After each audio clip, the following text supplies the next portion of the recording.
Hello dear viewers, कैसे हो आप। आज मैं लेकर आया हूँ आज की इम्पोर्टेंट करंट अफेयर सीरीज। इसमें हम इम्पोर्टेंट करंट अफेयर क्वेश्चंस को डिटेल्स में चेकआउट करते हैं। तो देखिए, पहला क्वेश्चन क्या है इसमें।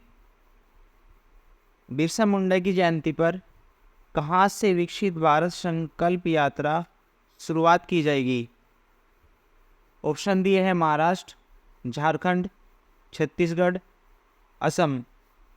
सही उत्तर हो जाएगा इसका ऑप्शन 2, झारखंड से इसकी शुरुआत की जाएगी विकसित भारत संकल्प यात्रा, जो कि बिरसा मुंडा की जयंती पर शुरुआत की जाएगी।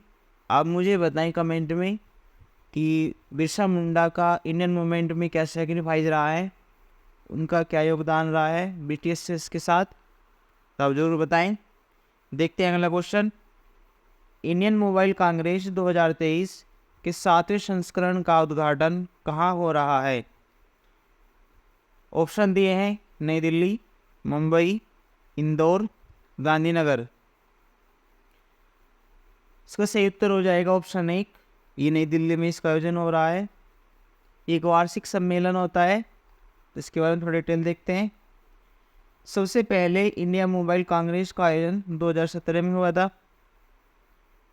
बात करें आईएमसी इंडियन मोबाइल कांग्रेस 2023 का विषय अगर एग्जाम में पूछ लेते हैं तो इस वर्ष का विषय है ग्लोबल डिजिटल इनोवेशन, और लास्ट ईयर 2022 का विषय न्यू डिजिटल यूनिवर्स।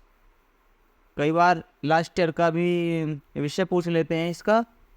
ये लास्ट ईयर भी अगर बात करें 2022 में, तो 2022 में भी ये नई दिल्ली में किया गया था। इस बार 2023 में भारत मंडपम, नई दिल्ली में स्थित भारत मंडपम में, जहाँ पर G20 सम्मेलन हुआ था, वहीं पर इसका आयोजन किया जा रहा है। देखते हैं अगला क्वेश्चन। कहाँ पर 2 दिवसीय कंट्री लेड इनिशिएटिव का आयोजन किया जा रहा है। ऑप्शन दिए हैं देहरादून, गुवाहाटी, इम्फाल, कोची। सही उत्तर हो जाएगा इसका ऑप्शन 1, इसका आयोजन देहरादून में किया जा रहा है। देखते हैं इसकी डिटेल्स। इसका आयोजन देहरादून के वन अनुसंधान में किया जा रहा है। बात करें वन अनुसंधान जो कि देहरादून में स्थित है, केंद्रीय वन अनुसंधान संस्थान की स्थापना 1906 में देहरादून में की गई। इसकी स्थापना सर ब्रिटिश ब्रेंडिस के द्वारा 1878 में की गई थी। कई बार पूछ लेते हैं कि केंद्रीय वन अनुसंधान संस्थान भारत में कहाँ स्थित है, देहरादून में स्थित है। इसकी स्थापना अगर पूछ लेते हैं कहाँ की गई थी, तो देहरादून में की गई थी। किसके द्वारा की गई थी, तो सर ब्रिटिश ब्रिंडिश के द्वारा की गई थी। अब बात करते हैं कि भारत में सबसे ज़्यादा वन क्षेत्र किस राज्य में है। ये मध्य प्रदेश में है और सबसे कम हरियाणा राज्य में है। अगर प्रतिशत की दृष्टि से देखें तो भारत में सबसे ज़्यादा वन क्षेत्र लक्षद्वीप में है, 90%। ये यूटीज है। अगर बात करें स्टेट्स की तो मिजोरम में है, मिजोरम में करीब 84% के समथिंग। तो इससे कई क्वेश्चन आपके बन जाएंगे एग्जाम में। देखते हैं अगला क्वेश्चन। खबरों में रही जमरानी बांध बहुउद्देश्य परियोजना कहाँ स्थित है। ऑप्शन दिए हैं उत्तराखंड, हिमाचल प्रदेश, लद्दाख, मणिपुर। सही उत्तर हो जाएगा ऑप्शन 1, ये उत्तराखंड राज्य में स्थित है। बात करते हैं जमरानी बांध बहुउद्देश्य परियोजना क्या है। यह एक कृषि सिंचाई बांध परियोजना है। इसका निर्माण रामगंगा की सहायक नदी गोला पर स्थित है। आप मुझे कमेंट में बताएं व्यूअर्स कि रामगंगा किस मुख्य नदी की सहायक नदी है। देखते हैं आगे। यह उत्तराखंड के नैनीताल जिले में जमरानी गांव में स्थित है।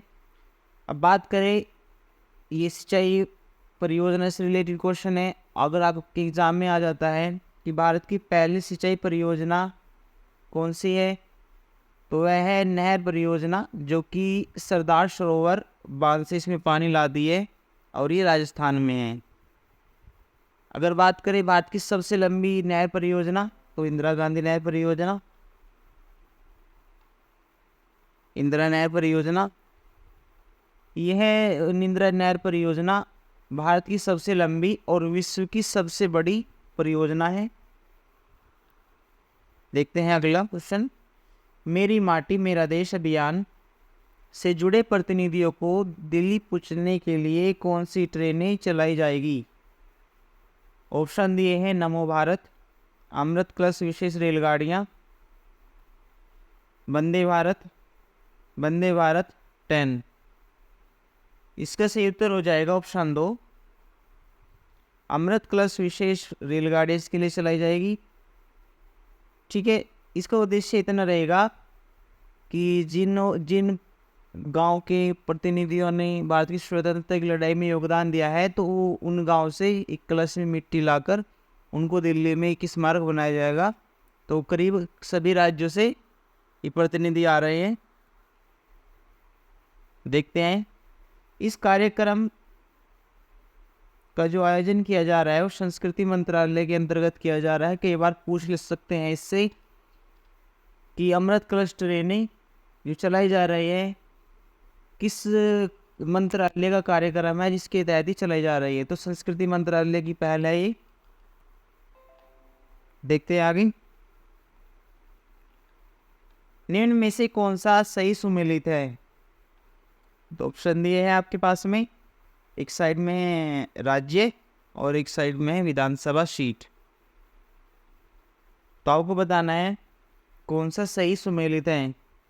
जैसे गोवा में 40 सीटें विधानसभा, मिजोरम में 40 सीटें विधानसभा, तेलंगाना में 119 विधानसभा सीटें और छत्तीसगढ़ में 100 विधानसभा सीटें। तो आपको बताना है कौन सा सुमेलित नहीं है। आप नहीं लिखिए यहाँ पे कौन सा सुमेलित नहीं है। तो देखिए व्यूअर्स, ये बिल्कुल सही है। गोवा में 40 सीटें विधानसभा की होती है और मिजोरम में भी 40 सीटें विधानसभा की है और तेलंगाना में भी 119 सीटें विधानसभा की है। छत्तीसगढ़ में 100 नहीं 90 सीटें विधानसभा की है। ये क्वेश्चन इसलिए लिया गया है क्योंकि अभी हाल में 5 राज्यों में विधानसभा सीटों के चुनाव होने वाले हैं, तो इसलिए विधानसभा से क्वेश्चन आपका 100% आएगा। इससे विधानसभा से रिलेटेड कुछ इंपॉर्टेंट आर्टिकल्स जो मैंने लिए हैं एक बार आप इनको देखें, जो अक्सर एग्जाम में पूछ लिए जाते हैं। जैसे राज्यों के विधानमंडलों का गठन संविधान के किस अनुच्छेद में आता है? तो यह आता है अनुच्छेद 168 में। दूसरा, राज्य में विधान परिषदों का सृजन किस आर्टिकल में आता है, किस अनुच्छेद में? यह अनुच्छेद 169 में आता है। कि राज्यों की विधानसभा की अवधि, उनका जो टाइम पीरियड आता है, तो किस अनुच्छेद में आता है? आता है आप अनुच्छेद 172 में। कि विधानसभा के जो इलेक्शन होते हैं प्रति 5 वर्ष के अंतराल पर किए जाते हैं। अगर ये पूछ ले तो ये आएगा अनुच्छेद 172 में। बात करें आगे, विधानसभा के अध्यक्ष और उपाध्यक्ष का जो पद है वो संविधान के किस अनुच्छेद के अंतर्गत आता है? यह आता है अनुच्छेद 178 के तहत। बात करें विधानसभा का, विधान परिषद का सभापति और उपसभापति, ये किस अनुच्छेद के अंतर्गत आते हैं? ये आते हैं अनुच्छेद 182 के तहत। अगर बात करें विधानमंडल का सचिवालय को किस अनुच्छेद के अंतर्गत रखा गया है? ये रखा गया है अनुच्छेद 187 के तहत। तो ये रहे हैं कुछ इम्पोर्टेंट विधानसभा और विधान परिषद से संबंधित इम्पोर्टेंट आर्टिकल्स जो अक्सर एग्जाम में पूछे जाते हैं। देखते हैं आगे क्वेश्चन। किस फिल्म अभिनेता को निर्वाचन आयोग का राष्ट्रीय आइकन बनाया गया है? ऑप्शन दिए हैं अमिताभ बच्चन, राजकुमार राव, अक्षय कुमार, आयुष्मान खुराना। सही उत्तर हो जाएगा इसका ऑप्शन 2, राजकुमार खुराना को निर्वाचन आयोग का राष्ट्रीय आइकन बनाया गया है। देखते हैं इसमें थोड़ा क्या है। इसमें विशेष रूप से युवा मतदाताओं को अधिक ध्यान दिया जाएगा और यह उन 5 राज्यों में लागू नहीं किया जाएगा जिसमें इस वर्ष विधानसभा चुनाव होने वाले हैं। जैसे उनमें है आपका मध्य प्रदेश, राजस्थान, छत्तीसगढ़, तेलंगाना, मिजोरम। आपसे एग्जाम में ऐसे पूछ सकते हैं कि जो पहल चलाई गई है राष्ट्रीय आइकन की, तो किन राज्यों में नहीं फॉलो होती? तो मध्य प्रदेश, राजस्थान, छत्तीसगढ़, तेलंगाना, मिजोरम में फॉलो नहीं होती। 5 राज्यों को छोड़ दे। तो जो राष्ट्रीय आइकन बनाया गया है राजकुमार राव को, ये मतदाता युवा को बढ़ावा दिए जाने के लिए, तो इन राज्यों में ये स्कीम फॉलो नहीं होगी। ये साफ साफ लिखा गया है। देखते हैं आगे क्वेश्चन। उड़े देश का आम नागरिक एक क्षेत्रीय संपर्क योजना है जिसने अपने 6 साल पूरे कर लिए हैं। इसकी शुरुआत कब हुई थी? उड़े देश का आम नागरिक मतलब उड़ान योजना है एक। तो पहला ऑप्शन दिया है 21 अक्टूबर 2016, 15 अगस्त 2016, 2 अक्टूबर 2016, 31 अक्टूबर 2016। इसका सही उत्तर हो जाएगा ऑप्शन 1, 21 अक्टूबर 2016 उसकी शुरुआत की गई थी। देखते हैं आगे। इसका संक्षिप्त रूप उड़ान है। इसका उद्देश्य दूरदराज के क्षेत्रों में हवाई संपर्क स्थापित करना, जिससे आम नागरिकों की आकांक्षाओं को पूरा किया जा सके। इस योजना के तहत पहली उड़ान 27 अप्रैल 2017 को शिमला से दिल्ली के लिए शुरू हुई थी। देखते हैं आगे क्वेश्चन। सारस आजीविका मेला का आयोजन हाल में कहाँ किया गया है? ऑप्शन है नई दिल्ली, गुरुग्राम, नोएडा, वाराणसी। से उत्तर हो जाएगा इसका ऑप्शन 2। इसका आयोजन गुरुग्राम में किया जा रहा है। देखते हैं आगे। इस मेले का उद्देश्य देश भर से स्वयं सहायता समूह की लगभग 800 महिलाएं अपनी कला और संस्कृति से जुड़े हस्त निर्मित उत्पादों को प्रदर्शित करेगी। इसकी शुरुआत जून 2011 को हुई थी। पूछ लेते हैं कि सारस आजीविका मेले की शुरुआत कब हुई? जून 2011 को हुई थी। कहाँ हुआ है ये गुरुग्राम में हो रहा है। देखते हैं आगे क्वेश्चन। एयरबस ने भारतीय एयरस्पेस क्षेत्र में प्रतिभा विकास को बढ़ावा देने के लिए किस आईआईटी के साथ समझौता किया है? ऑप्शन दिए हैं IIT Mumbai, IIT Kanpur, IIT Madras, IIT Delhi. ये आईआईटी बम्बई होगा, क्योंकि जब इसकी स्थापना हुई थी तब ये मुंबई था, तो अभी भी इसका मुंबई ही नाम है। तो इसका आंसर हो जाएगा ऑप्शन 2, आईआईटी कानपुर के साथ में समझौता किया है एयरबस ने, जिससे कि भी प्रतिभा को और विकसित किया जा सके। देखते हैं आगे question. Forest fire and certification पर यूएन फोरम की मेजबानी कौन सा देश कर रहा है? ऑप्शन दिए हैं भारत, श्रीलंका, नेपाल, ईरान। से उत्तर हो जाएगा ऑप्शन 1। इसकी मेजबानी भारत कर रहा है। Forest fire and certification UN forum की मेजबानी। इसमें जो फायर अग्नि होती है, जंगल आग, तो उससे रिलेटेड एक रिपोर्ट निकालते हैं। इसकी इस बार की मेजबानी भारत कर रहा है। देखते हैं आगे क्वेश्चन। आज का ये अंतिम क्वेश्चन है।